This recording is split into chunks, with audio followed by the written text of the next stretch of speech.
Greetings and welcome back. It's your host, Gabe Morales. In the last episode, we covered the early roots of Chinese triads up until the point of World War II, including important historical events and individuals in China that helped shape triad evolution. Today, in part 2, we'll continue with triad activity within these criminal organizations after World War II up until modern days. Because of their involvement in the overthrowing of the emperor, for many years there was a strong tolerance by governments both in Taiwan and in mainland China for secret societies to do their dirty work. But triad members are also sometimes charged and imprisoned in Hong Kong, which was still under British Crown law at that time. After World War II, these societies saw a resurgence in gangsters who took advantage of the uncertainty and growing anti-British sentiment.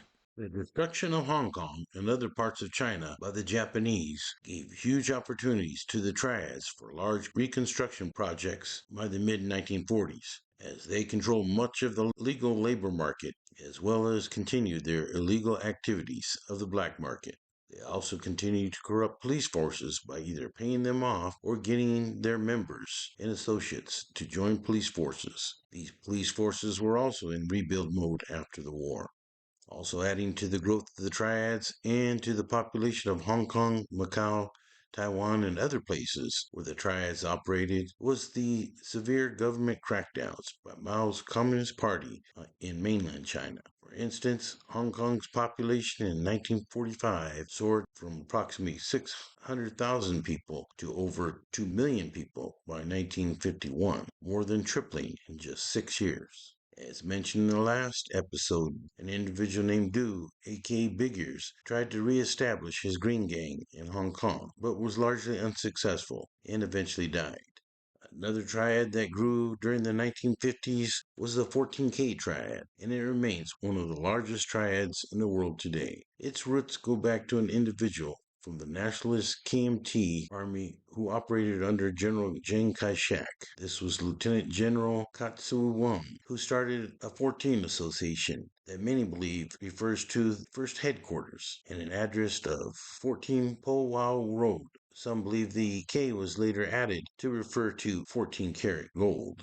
The 14K is said to have started in 1949 and had over 10,000 members by 1951. But by 1955, they are said to have grown to over 80,000 members, or over 8 times their amount in just 4 short years. This was in spite of the fact that the British government had outlawed the Triads. Chiang Kai-shek, who had been forced by the Chinese Communist Party to flee to Taiwan, saw his former lieutenant general in the 14K in Hong Kong as a possible tool to again defeat the mainland communists, but that never happened.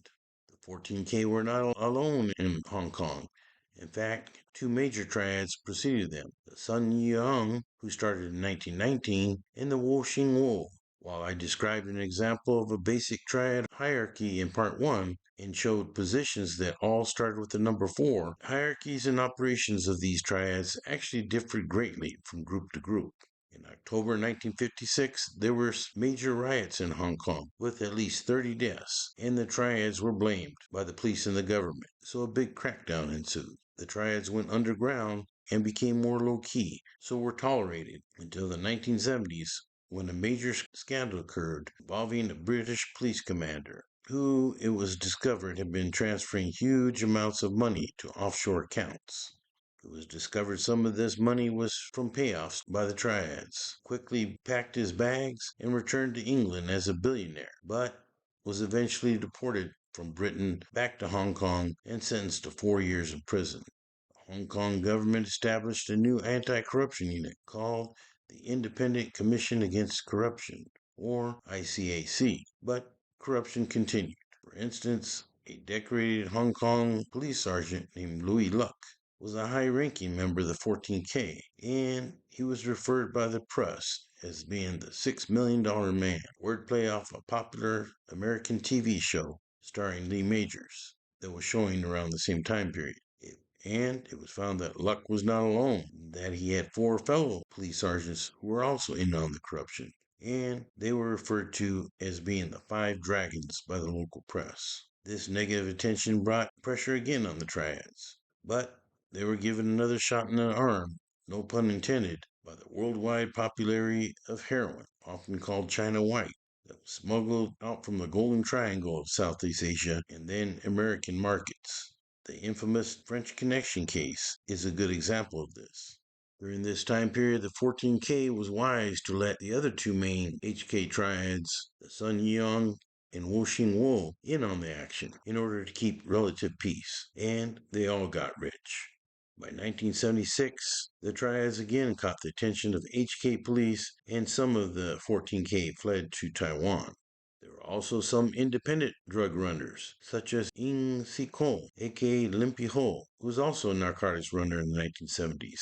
He got his name due to a serious leg injury sustained in a street fight with alleged Triad members that left him crippled for life. Evidently, they were upset that he was trying to encroach on their territory. Ng built a drug empire that, at the time of his arrest, was said to have covered Hong Kong, Macau, Thailand, Taiwan, Singapore, Britain, and America. Ng was arrested in late 1974 for smuggling approximately 20 tons of opium and morphine from Thailand and other countries into Hong Kong. He then was nicknamed Mr. Big by the media for all the big money he was making. Ng was convicted in 1975 and sentenced to 30 years imprisonment, the longest sentence ever imposed by a Hong Kong court at the time.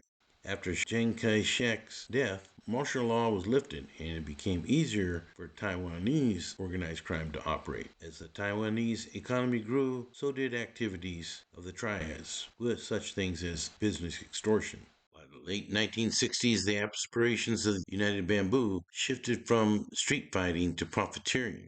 The gang made a name for itself in the protection business and extorting money from local shops and factories. Chinese nightclub owners often welcomed United Bamboo with their promises to keep the businesses free of rival gangs. Chiang Kai-shek's son often used triad groups like the United Bamboo for black government ops against the growing pro-democracy movement, sometimes referred to as black gold politics. Feng Anlo, also known as White Wolf, was a Taiwanese Chinese ultranationalist and organized crime figure. He was supportive of Chinese unification, having founded the Chinese Unification Promotion Party. Chang moved to Las Vegas in 1968 in order to expand the United Bamboo's empire, particularly in Chinatowns of California and in the gambling halls of Las Vegas. In 1985, Chang was convicted and incarcerated in the United States for 10 years for drug smuggling, kidnapping, and extortion. While in custody, he cooperated with the FBI and provided tapes that revealed how Taiwanese military intelligence directed the United Bamboo Triad to use violence against dissidents of the Kuomintang during the martial law period in Taiwan.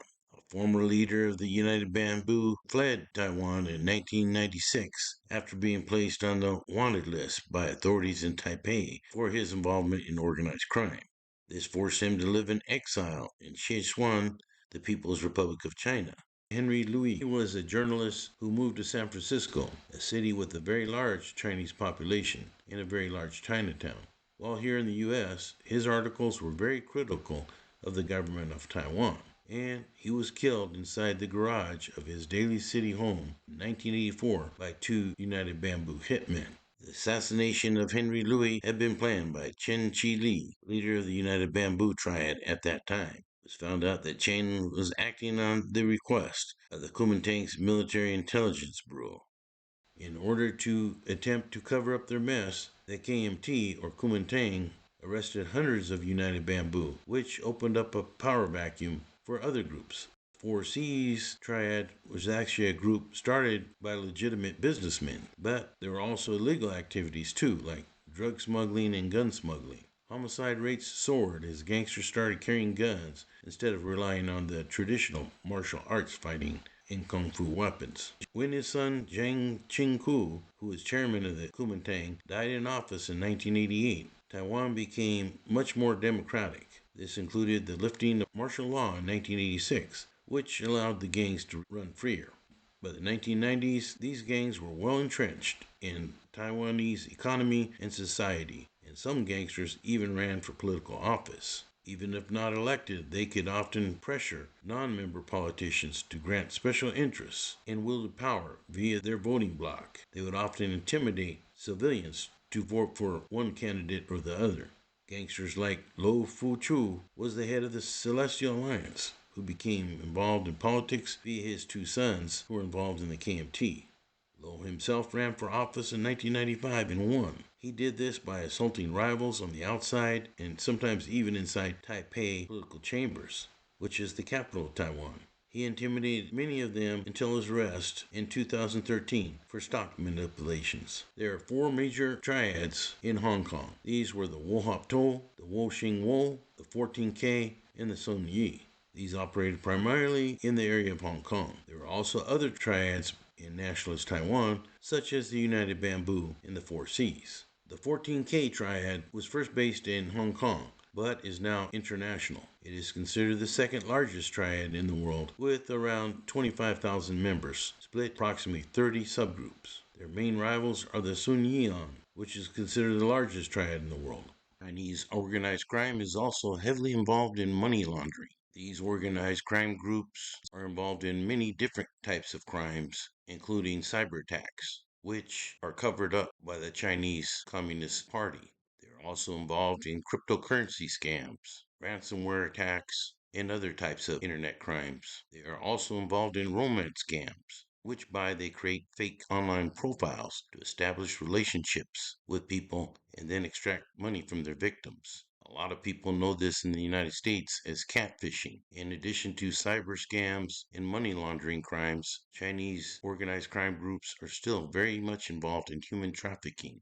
These organized crime groups engage in both sex and labor trafficking, preying on vulnerable individuals with false promises of legitimate employment. But when they arrive at their location, they are coerced into forced labor with little to no pay. These organized crime groups have also been very much involved with Mexican drug traffickers in helping them launder their money. Both the Sinaloa cartel and Cartel Jalisco Nueva Generación have utilized Chinese organized crime to move their huge illegal drug proceeds around.